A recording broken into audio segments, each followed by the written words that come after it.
Everything old is new again. America's entertainment pop culture talk show. It may well possess a rudimentary intelligence. I'm trying to think, but nothing happens. Felt a great disturbance in the force. Hello, I'm Mr. Red. Come on, Mark, like a dog for me. Where's the goodies? Leave the gun. Take the cannoli. I bet you wouldn't have done anything like this if Mom and Dad were here. You filthy criminal. Excuse me while I whip this out. Go ahead. Make my day. Here are your hosts, Douglas Viviani and David Cohen. Whatever's in there has been safely hidden for 2,000 years. The hieroglyph said she was named Amenet, chosen to be Egypt's next queen.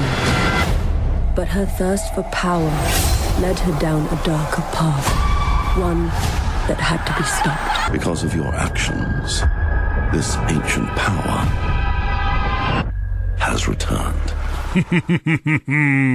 Welcome to Everything Old is New Again. This is Douglas Viviani with Ayman Hotep himself, David Cohen. I have no idea what that means. Perfect. That's actually good, because what that means, or what that is the name, the actual name of the mummy.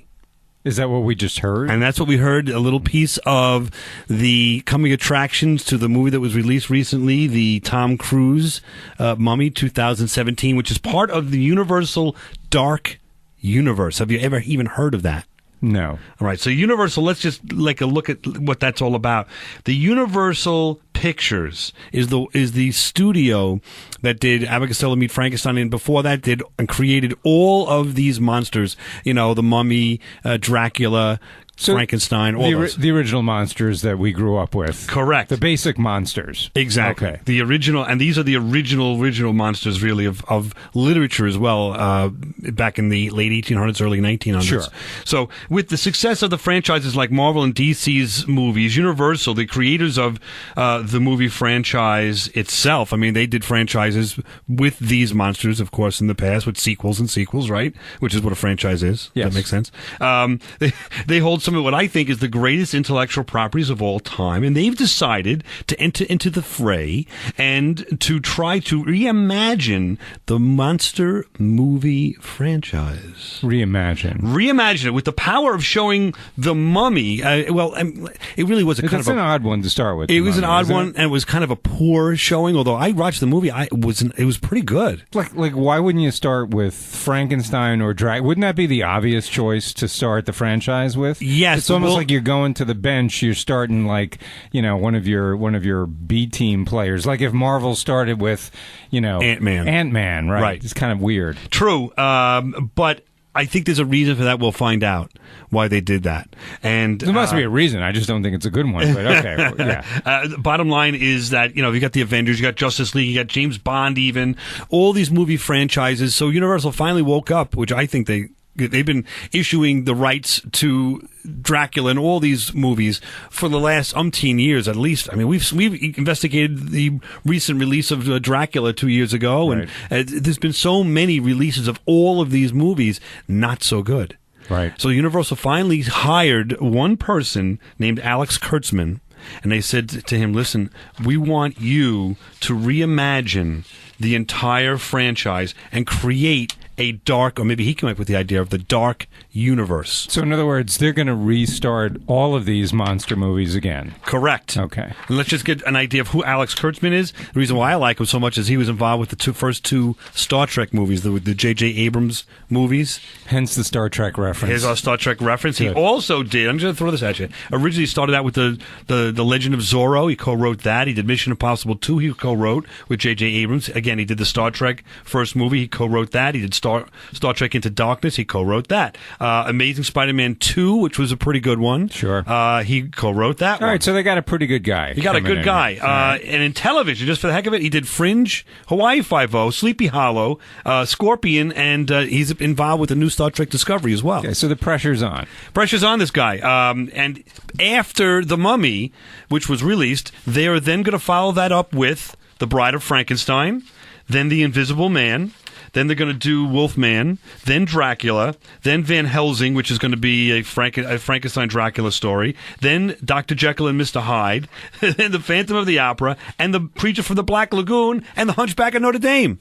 How do you like that? And then they're all going to be interwoven together. If you saw the Mummy, you will see a character that is Russell Crowe acting out Dr. Jekyll. And he is in charge. We'll learn of a group that is investigating these monsters, and all these monsters live at the same time. They call it a time of gods and monsters, and they're trying to sort of be like Nick Fury, try to be. So they're putting together like an Avengers of the monsters. I don't know, Dracula and Frankenstein. Yes, eventually, yes, because there's going to be a team to track down monsters and subdue them. I don't know which monsters are going to be on the team, which ones are going to be going after other monsters. I don't know the combination. You might get Dracula and Frankenstein going against the Mummy to subdue the Mummy, something like that. But I think it's a very interesting concept. And later in the show, we're going to discuss maybe putting the team of the Dark Universe monsters against the Avengers, and we'll debate who would win in a battle royale. Uh-huh. That doesn't sound interesting. I think if you're a listener of Everything Old is New Again, that's an interesting topic. First, let's listen to Kurtzman himself talk about why he even got involved with this. What's it all about? What's the point of this? Yeah. Alex, what do you say? I think for me, the thing that defines the Universal Monsters as its own genre is that you fear the monster and you fear for the monster. Those original monster films were character films.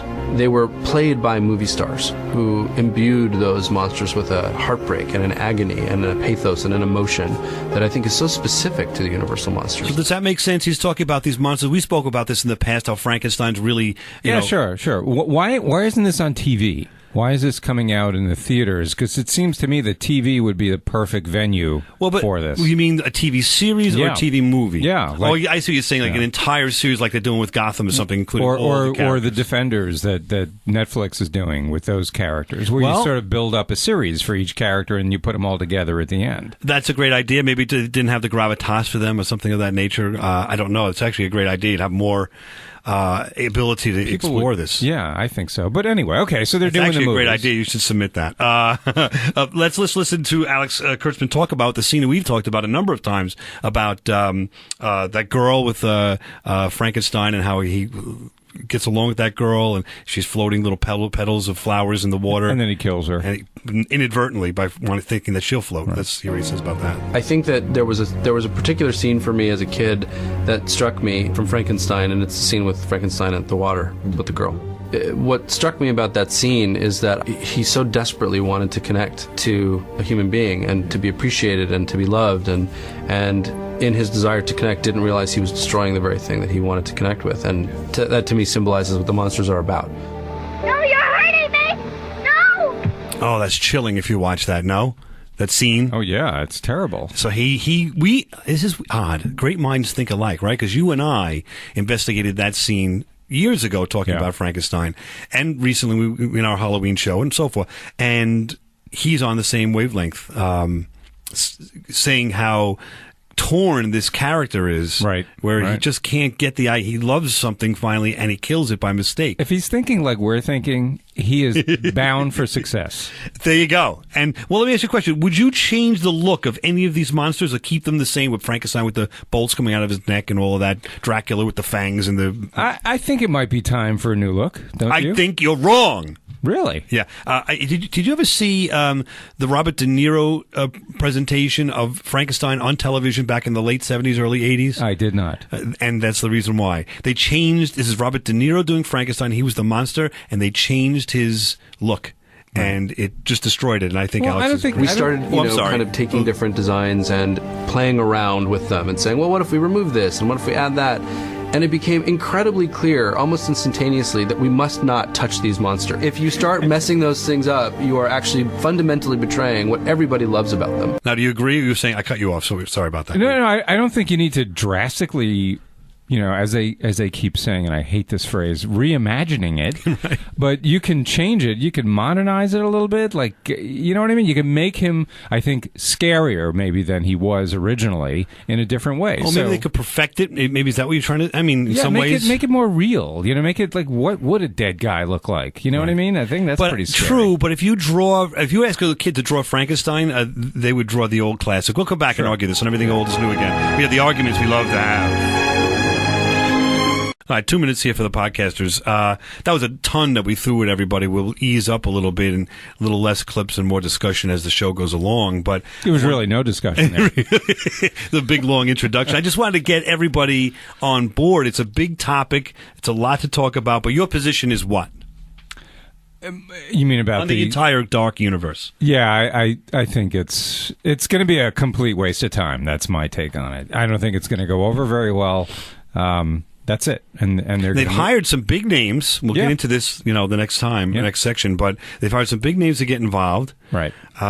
They seem to be characters that if you're an actor, you really want to get involved with, because it's not just a monster like Freddy or Friday the 13th or Jason or whatever. We're just killing people with almost no motivation, Right. I mean, to me, it's just it's another reboot of a franchise we've seen millions of times, and they all fail. And there's no reason why this one would be successful. So maybe I'm a bit of a pessimist. I'd like to see a good, Frankenstein remake, I guess. But they're going to do something to mess it up. Should we ask the characters themselves in our fourth section of this show whether this is a good idea to unearth them or not? Yeah, I think that's a great idea. If we could pull that off, that would be another opportunity amazing. For the power of radio to overtake us. And you mean like Robert De Niro, like as good Frankenstein, question. asking him? That's a good question. Or the Frankenstein monster himself. You're going to do that? You're going to ask him? Right. We'll see. Well, you're going to have to stay tuned. Everything old is new again.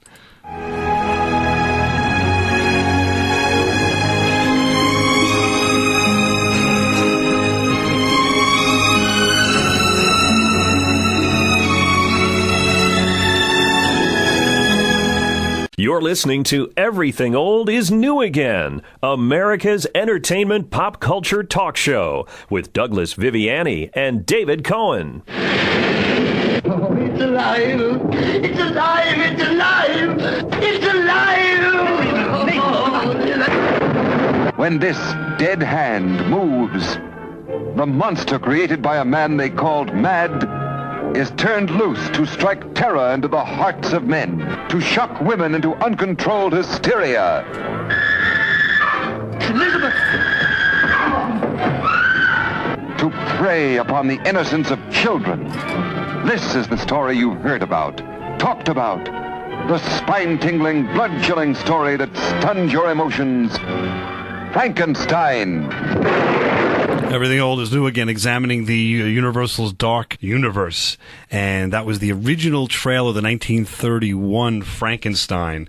And you heard the lady screaming there, the girls screaming, whatever. What did they say? That make the women scream for panic, or whatever. Yeah, why is it just women? I was going to say, that would be me. If Frankenstein's knocking down my door, that would be my sound. Yeah. I could see that octave going up several notches. Exactly. Anyway, back to talking about just the crossover now, the Mummy itself, what they did, Universal's reimagining all of these, and they've created a situation where there was a crossover in the Mummy movie with Dr. Jekyll being in the movie. Let's listen to him, and then we'll describe why is he in the movie and what's it all about, combining these characters in the movie already. My name is Jekyll, Dr. Henry Jekyll. The central character behind all the events of the movie is Dr. Henry Jekyll, famous for being Jekyll and Hyde.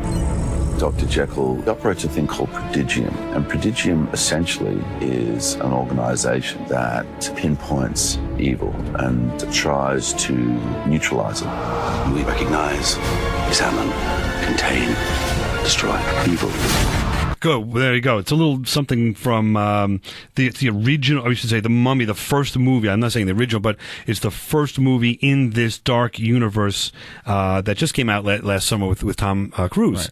And I thought it was a great attempt. It was production value was great, and had a lot going for it, but people didn't really get involved. And my question to you is, before we get into this business of the Presidium and what Dr. Jekyll is, what's your position on going in? Do you want to see any of these movies, including The Mummy, which has already come out?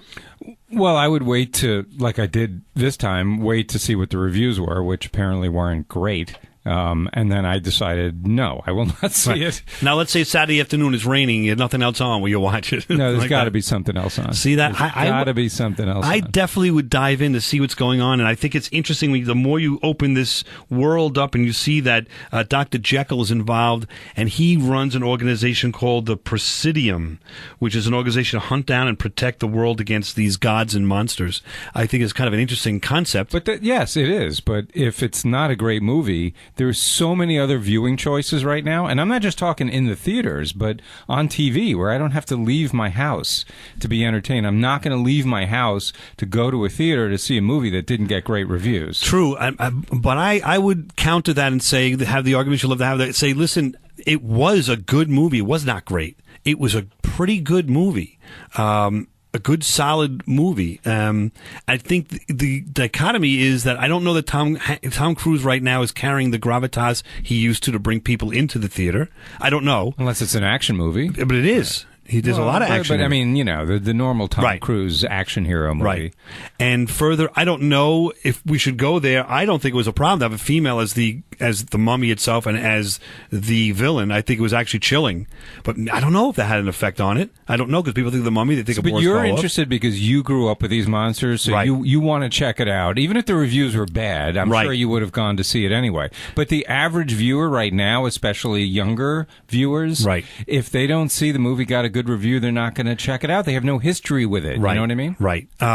Although now I think this generation, all of us in some ways, but especially this generation, if the second and third movies start to gain some speed and start to be, something to talk about, they're going to go back and look at, well, let me see the beginning and let me look at The Mummy. Yeah, I agree. So the next movie is going to be The Bride of Frankenstein, and I think if done well, that could garner attention. So the next movie is it's not Frankenstein, it's a Bride of Frankenstein? Yes. I'm sure they'll bring along the Frankenstein story, but they'll probably condense it and condense, let's say, the two movies we know into one. Yeah, that makes sense. And so let's look at, because I think they think that the Bride of Frankenstein, the bride herself, is a very interesting character. It was never developed, really. Sure, you saw her in the movies, she screamed, and that was the end of the movie. And then she was gone. Yeah, so I think that's a good idea. Now, the question is, if this is going to work, and there's an organization of monsters, or organization to get monsters, how are they going to do it? How are you going to track down monsters and destroy monsters? Let's hear what Alex Kurtzman has to say about that. It takes a monster to defeat a monster.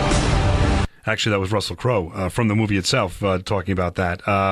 The creator of all of this, the reimagining, is Alex Kurtzman. He talks about this is what I was going to kind of get to here is will they be a team? Will these monsters eventually team up together? The threat could come from within Prodigium. There might be other forces out there or other organizations that want to do the opposite of what Prodigium wants to do, and maybe those organizations were built by other monsters. Maybe the monsters don't all have the same agendas. Maybe they want very different things. Maybe some want to bring the evil into the world, while others want to protect the world from it. And that's the juice. That's where you get your conflict. So we're really going through this fast, but the concept is a team of monsters, but all of these monsters most of them are thinkers. They're doing what they're doing for a reason. The Invisible Man is a scientist that developed that theorem for a reason. He wanted to sell it, make money, and so forth. So he's got his own motivations. Dracula is certainly probably not going to be a character that cares about the good over evil concept, So why would that character be on the team? Or maybe he wouldn't be. Maybe that'd be one the team is trying to subdue. So, and who's on the team versus who's not? And once they garner a person on the team, will they be able to turn, let's say, Frankenstein into, that would be one that I would think they could turn to the intellect, the original writing of Frankenstein as an intellectual person in this grotesque body. A man about town. Exactly. A young Frankenstein. Maybe they could turn him into a character that fights for good. Does any of that? You see how we're getting into a little more of even more than the Avengers did? There's more concepts behind these characters. Yes, I can see that. Hopefully, it works. I mean, I don't know. It's a real stretch. It is. It has to. I agree with you, though. Of course, it sounds great. It's got to be done right. Right. Now, should there be any humor in it? Listen to the Avengers. Just a little clip. The Avengers, the most successful team of all time, right now, in comics and, of course, in cinema. Big man in a suit of armor. Take that off. What are you? Genius, billionaire, playboy, philanthropist. Director Fury, the Council has made a decision. I recognize the Council has made a decision, but given that it's a stupid-ass decision, I've elected to ignore it. I have an army. We have a Hulk. You have no idea what you're dealing with. Shakespeare in the Park? Doth mother know you weareth her drapes? So I think the problem with the Dark Universe is they don't have Robert Downey Jr. I mean, you tell me, what is the secret, if you can define it, to the success of the Avengers? Wow. Well, I don't know if I can answer that in one sentence, but a lot had to do with the writing and the acting and the actors they chose and the humor. Yeah, I mean, but if you go back to the comic books, there was humor in the comic books. In this the Universal monster realm, other than the Young Frankenstein movie, there was little or actually no humor in it. So, well, Abbott Costello, but yeah, I mean, that was supposed to be a comedy, right? But if you're just talking about the pure monsters themselves, right? I mean, was there humor in the Mummy movie that just came out? No, you're right. You're right. And so that's the thing; they're taking it very seriously, and that might not be a bad thing either. Right? There's no humor in The Godfather. Right. You know what I mean? Doesn't have to be humor, but to define the success of something like this, which is maybe a parody or characters that are certainly never going to exist, maybe you do need some humor. I don't know. I think it's very interesting to hear or think about that the Avenger franchise, Marvel, was very smart, I think, in developing movies first individually of all the characters, not just one or two, all of them, before they all appeared in a movie together. Right. Even Ant-Man, it didn't appear in the Avengers, like the third Avenger movie, but so they're completely modeling this over the Marvel formula? Yes, I think so. They want to examine, I shouldn't say completely, but my point is they want to take a look at how that was successful and make sure that they do the same thing with the Mummy, Frankenstein, all the monsters, and have them all have their own standalone movies before they combine. Yeah. On the other hand, it sounds to me like they're going to be you're going to see 2 or 3 characters per movie. The biggest challenge they're going to have is trying to make these monsters into good guys and doing something positive, because you talk about changing the way Frankenstein looks and how you can't mess with tradition. I mean, they're messing with the whole story. Well, you just made a great point. I have to say to you, and maybe I presented it in somewhat the wrong way, there's no guarantee, and they've clearly said this, there's no guarantee that these teams and this stuff that's going to happen is for the good. Presidio's claimed intention by Dr. Jekyll, who turns into Mr. Hyde, right, is to do something for good. But what's Dr. Jekyll's good? Look what he did. He had a serum on himself and made himself a monster. So we're not necessarily going down a road where these people are pure angels. Right. So I think you hit upon something that is quite interesting, and probably what they're struggling with, and will make the series interesting. Anyway, we'll be back on Everything Old is New Again. Oh boy, there's something fun. The monsters. There you go. Now, should they go down the road of, you mentioned it, and it's interesting, should they go down the road of comedy, or even a chuckle here and there in these movies, or they're based upon a series that every one of these movies is, you're right, are so incredibly serious. What should they do with comedy? I don't know. I think it depends on the monster that they're doing it for. So I think there are certain monsters you might be able to inject a little. I think Invisible Man, you probably could do some funny things. Or even some camp a little bit to it, maybe, like Dracula. I mean, it's been so overdone. Right. Maybe you can sort of wink at the overuse of Dracula, the Dracula character, right, and sort of inject that in the film somewhere. But, for the most part, look, these are monsters. They're scary, and I don't think you can inject humor without sort of pulling the rug out from under what you're trying to do. But you could do a nod, maybe. Right. Like they did in Spider-Man. I think it was Spider-Man, I think it was the second one, where Aunt May is in the hospital and she turns to Peter and says, "You don't look too good, and you're not Superman, after all." And we, as the audience, know that he's Spider-Man. Right. And she's saying, "You're not Superman after all." It's sort of like exactly. tongue in cheek, and it's not affecting the story, but it gives you a little bit of a nod. Or in Iron Man, when they had the wedding and the background, the orchestra was playing the theme music from the Iron Man 1966 cartoon that was on TV. Right. And unless you were a real fan, you just didn't get it. But if you were a fan, you're like, "Oh, that is so cool that they actually thought of that and put it in the movie." So if you go back and maybe pull out some of these things, behind the scenes, just little quirky things. Maybe that, but it's not going to make the movie a success enough. But it's going to, all these little things add to your experience, and it puts a smile on your face for a moment. I don't know. All right, well, we'll investigate more on Everything Old is New Again, talking about the Universal Dark Universe, and certainly our Dark Universe can be tapped into anytime you like on everythingoldisnewagain.biz, everythingoldisnewagain.biz. If you're looking to communicate with us, please feel free to do so on oldnewagain@aol.com. It's oldnewagain@aol.com. We'll be right back right after this.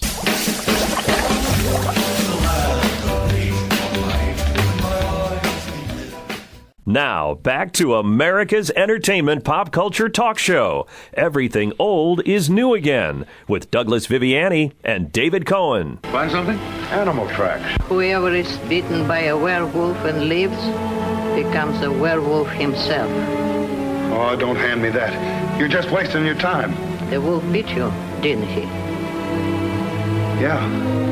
Yeah, he did. I killed Bela. I killed Richardson. If I stay here any longer, you can't tell who'll be next. Maybe you and Everything Old is Poor Richardson. That's right. Good old Richardson. Never saw it coming.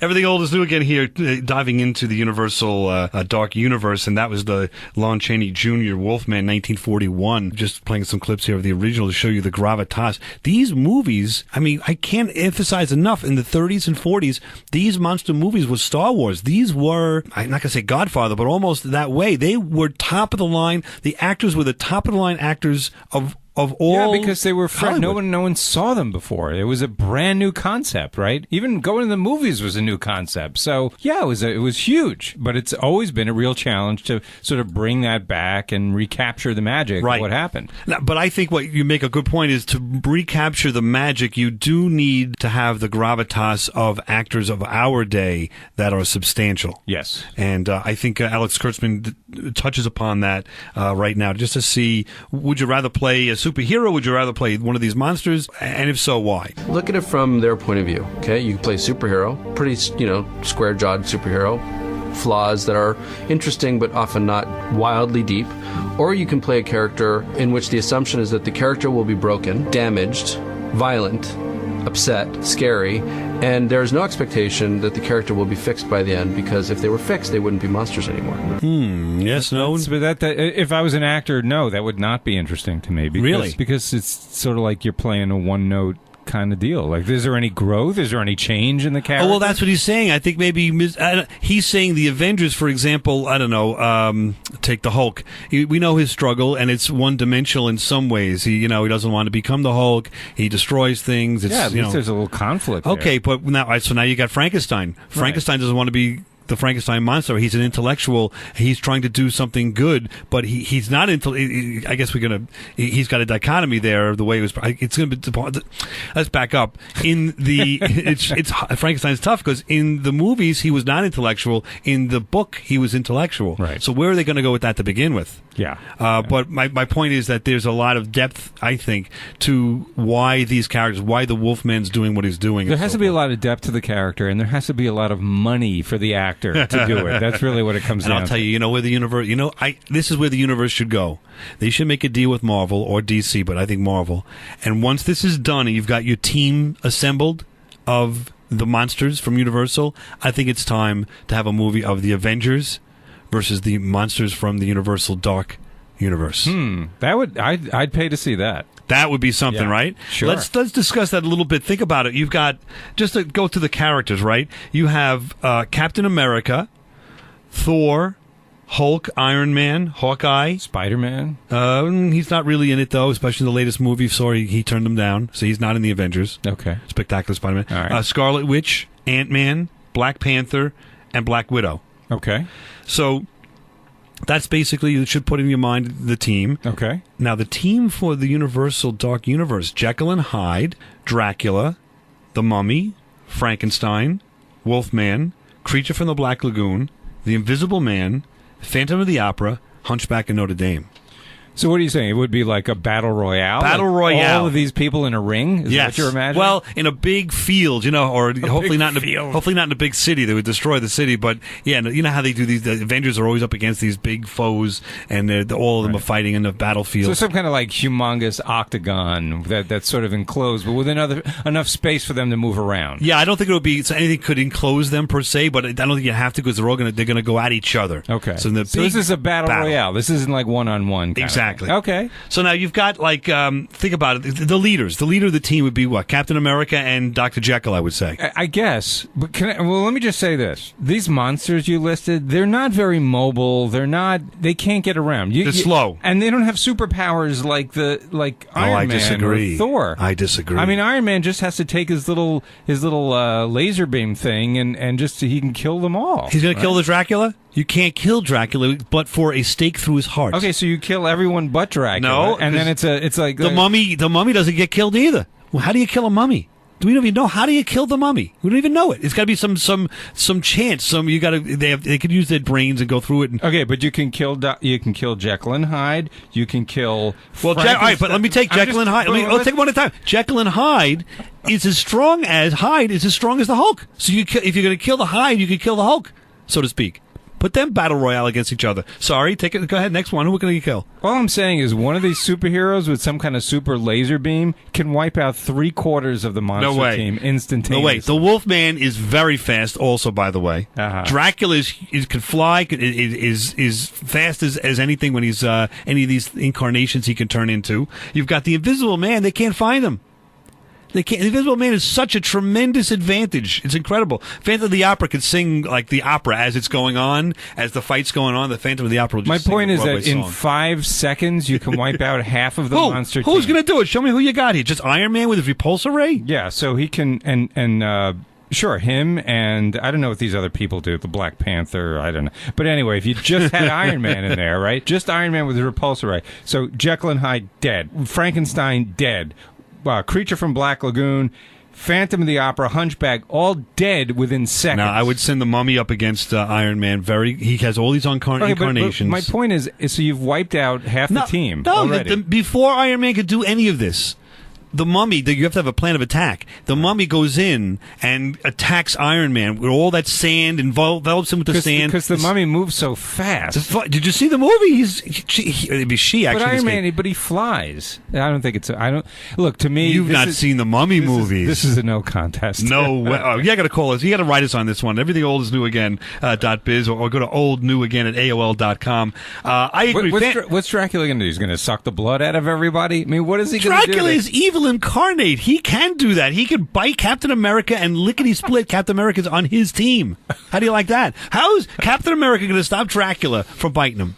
Doesn't Captain America, he has that hood, he's got the cowl, right? How do you get in there to really, get a good chunk of flesh? It's going to be tough. Man. Creature from the Black Lagoon, kind of useless because it has to be a battlefield in water. So I can agree that he kind of is going to go down. Phantom of the Opera, I don't really see as doing much. As I say, I think he just sings the theme song to the fight. You know how they all have these operatic, in like Star Wars, all that operatic music when they're fighting? Maybe he can hit a real high note right. and like shatter. He could shatter Captain America's shield or something. Well, maybe he can have the Black Widow talk to the Black Widow, and because she's got so much angst and anxiety, maybe he can. And she was an artist; she was a ballerina. Maybe he can mold her into his Christine. So they're gonna. So in the middle of the battle, they're gonna have this psychological discussion. Yes, wait a minute, hold on. I just heard you talk. You have a great singing voice. Can I see you privately? Well, I think you have some issues, and I can defeat you this way. But wait a minute, your singing voice is tremendous. Could you yell for help one more time, and then just get involved with that, and he'd turn her into. What would drive the Mummy crazy? How about Ant-Man getting under some of those bandages? All right, that's all you need. That would be trouble. The Mummy would be scratching like a lunatic. The Mummy would grab Hulk's fist and just like pound himself to death with it to get away. Well, the only thing I would say is that I would get a kick out of seeing Frankenstein go up against somebody like Thor. Because Frankenstein's supposed to be pretty strong, isn't he? I mean, where are we going with Frankenstein? But if Thor throws his thing, his mallet, his hammer, Frankenstein doesn't stand a chance. Yeah, let me see. Does anybody on this list be able to qualify to pick up Thor's hammer? I don't think so. There's no good I think you're souls. marching this Universal team into certain complete defeat. No, I think you're right. Iron Man and Thor are a problem, but the rest are not. So you got to focus on Iron Man and Thor immediately with Dracula, Frankenstein, and the Mummy. By the way, what does Hawkeye do? Other than what does he like? Insult people? That's not the guy from MASH? Yeah, he's going to be the 499th. What the heck was it? MASH. What is he? Is his superpower? Is he trades barbs? Is that how it gets you? Because he could go up against the Hunchback in Notre Dame, and the Hunchback could just look for some help to get this. Could you operate on me? Could you get rid of this thing on my back? Because the Hunchback is not an animal, right? I think it's all interesting, fun discussion that we're having on Everything Old is New Again. We're going to come back and have a visit from these monsters and see what they think about all of this. Everything Old is New Again.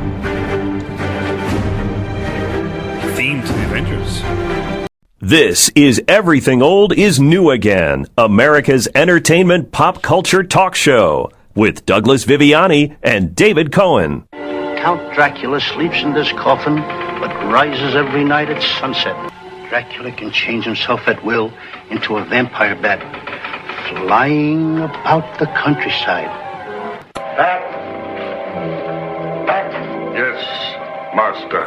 We're back here, and Everything Old is New Again with David Cohen, Douglas Viviani discussing and pulling back the veil, if you will, to see what would happen in this rather intellectual investigation that we got involved with just last section of the Avengers versus the Dark Knight.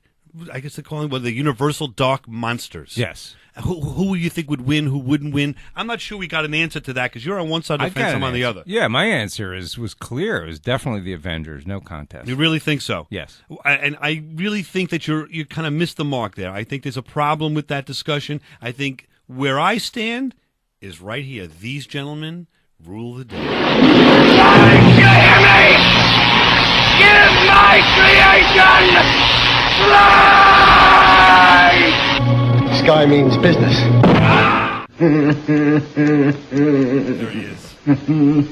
Renfield. He's on the field of battle after it's all said and done, and he's just kind of taking the flies off of all the dead Avengers' bodies. I have two questions. One is, can you stop that? Thank you. And number two, is it really fair that you get to sit by all the sound effects because it enhances your argument? I have nothing here. I don't get sound effects. This is a natural discussion. It's coming out of nowhere. But you're hitting the and Renfield it's alive right here. and Renfield. I mean, it makes it really sound like you've got a stronger case than I do. That's all I'm saying. It makes it sound that way because I do have a. Oh, who's this? Who is that? Could you get the door for me? Yeah. Who is that?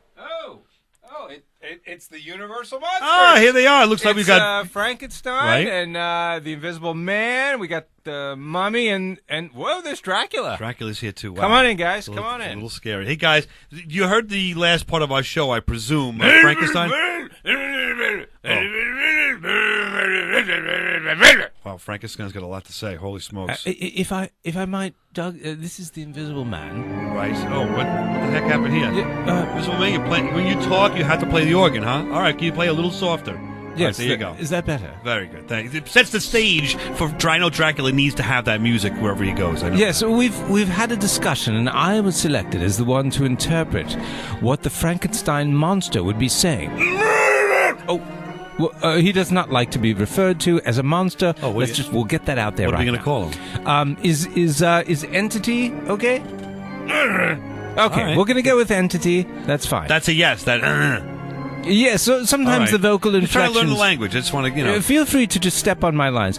Sometimes the vocal inflections of the entity are indicative of his feelings, as with any human, right? Or non-human?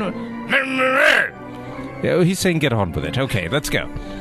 How much time do we have? We have a good 7 minutes here to visit with these guys, so let's do that. Let's see. I really would like to know Frankenstein, your point of view, where if you really listen to what the boys was talking about, and we were talking about last, little ways back, is that your viewpoint has been represented on the screen pretty good, where we try to figure out that you're an intellectual and you're stuck in this body that's not so working so well, and it's corrupting you, but we're understanding. Oh, he just wanted to know when you were going to stop talking. We want to know, what do you think of your representation in this series? He's got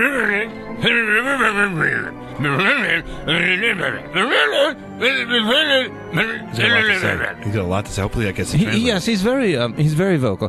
What he's saying, and correct me if I'm wrong, entity, but what he's saying is that he likes the new representation because it does shed light on the better nature of his personality, that he's not a bad person, or ex-person, if you will, but that he means well, and anything that he does that seems to be with evil intent is actually not. Well, the question is, I appreciate that, and that's nice to hear, but do you have an opinion on whether your team, first of all, would you be on the team? Secondly, would your team defeat the Avengers in this battle royale? I got Frankenstein to laugh. Oh. He says it's no contest. Really? Yes. Okay, and that's good to hear. Oh, no, that's the mummy. Just so you know, your listeners, that's the mummy also chiming in. And what the mummy is saying is well, first of I don't know where your iPhone is. We will find it, okay? Wow. But let's keep this relevant to the show. Yes, Ant-Man. There was an Ant-Man reference last couple sections ago about how Ant-Man would get into the mummy's, So what? Ask the mummy. What does he think? So, Mummy, that's what I want to know. Mummy, do you think that would be a valid point that David made last section, talking about how the Ant-Man would defeat you?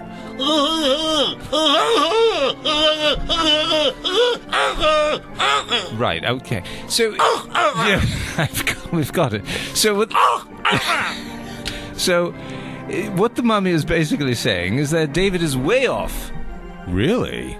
Yes, you're way off because the mummy's a non-entity, so Ant-Man getting underneath the bandages would really have no effect on the mummy because he's not ticklish, he's not bothered or pestered by something like that. This is nonsense. I keep hearing all this nonsense. I want to talk. I have my point of view. My music is playing. I'm here. I am Dracula. I'm the man about town. Please, I would like to have my point of view. I don't even know why I have to sure, say please. No, come on. I yes, am the Prince of please. Darkness. I could take these fools. I would never be on a team with these fools. I've tried to be on a team with these fools before. Have you seen the movies? Abbott Costello defeated me. Me, of all people, Abbott Costello. That was weak. Yeah, so I'm not getting involved with Frank and these other boobs. They're miserable fools. I would never be on a team. I could defeat these Avengers by myself. Wow, by yourself? I got Father Death on my side. The two of us, and we would Father Death? Father Death would take that sickle and just put it on that Hulk, and Hulk would shrivel down and be into the Netherlands in no time. Why would the Hulk go back to the Netherlands? Not the Netherlands, the Netherlands. So sometimes I forget I'm on this silly plane they call Earth. Just the thought of the Hulk walking around the streets of Denmark is pretty funny. But so Dracula, you could take these guys on by yourself. That's your point. I could, except for that Iron Man. That Iron Man's a little bit of a problem. I can't get my teeth through that metal. But so I'd have to have my Father Death. Just hit him with a sickle and he'd be done. Okay, so you can't do it by yourself, is what you're saying. I can do it, please. I can do it by myself. Please. I got an ego's best. I'm the Prince of Darkness. Don't you understand what I'm talking about? You know, your voice is it's a good voice. Don't get me wrong. It's not how it's been interpreted in the past. This is the problem. This Bela Lugosi and these fools on the screen, they all think they can imitate what I'm about. I am. P.S. Why do you think I got into the dark side to begin with? I was made fun of as a kid. Do you know that, right? I can voice. Understand. They thought I was Pumpkinhead or something. I don't know who that guy is. They keep talking Pumpkinhead. So you don't need any help. You could do this by yourself. This is a no-brainer for you. It's a no-brainer. I would defeat and destroy every single one of them. Okay. And how do your teammates feel? Did I don't you talk have to them teammates. about it? That's the whole point. My motivation is to get rid of these fools. I thought you guys were tight. They can clean up. I tried it in the 40s. Just see what happened with the Abbott Costello meets Frankenstein. Just have you seen it? So what the entity and the mummy are saying here is that they're blaming the Abbott and Costello fiasco on Dracula. Dracula lost the contest on their behalf, and they've never gotten over that. If you two fools were alive, I'd kill you right now. If you had an ounce of blood in you, I'd take it from you right now, but you don't. So that's why I'm really fed up with these two. I love the trash talk by Dracula. It's great. I'm absolutely fed up. I'm going to the battlefield right now. I want to see what's going to happen. My view of the battlefield ending is different than yours. All I know is this guy, this Phantom of the Opera, was involved with this Black Widow. Right. That's what Doug had said, right? Yeah, I was talking. Remember, I had the idea was the Black Widow was artistic and maybe has some vocal qualities, and we were trying to figure out what would the Phantom of the Opera actually do on the battlefield. Sing someone to death. Right? He'd be good. He would maybe turn the Black Widow. Does that make any sense to the dark side? These gentlemen really, they're big Black Widow fans. You got them excited. Seems like the Black Widow is a fan. Let's take a look. We get a little close and see. Let's get to the battlefield right now, all of us. Let's take a look. What's happening here? What is this? Oh, I hear some music. Look at. Oh, there she is around the corner. Take a look around the tree. Oh, she sings like an angel. Don't say angel. It seems like a minion to me. Where'd it go? Who's that with her? Oh, that is him.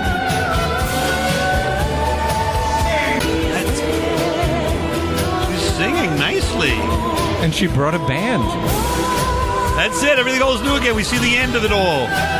So that's the Phantom taught her how to sing. Phantom turned it to the dark side. That might be Listen to that. Might be the deciding factor in the battle royale of the Avengers versus Universal Monsters. What a weird, unexpected, and uninteresting ending. We'll be back right after this, and everything old is new again. Next week, enjoy some more pop culture at your fingertips.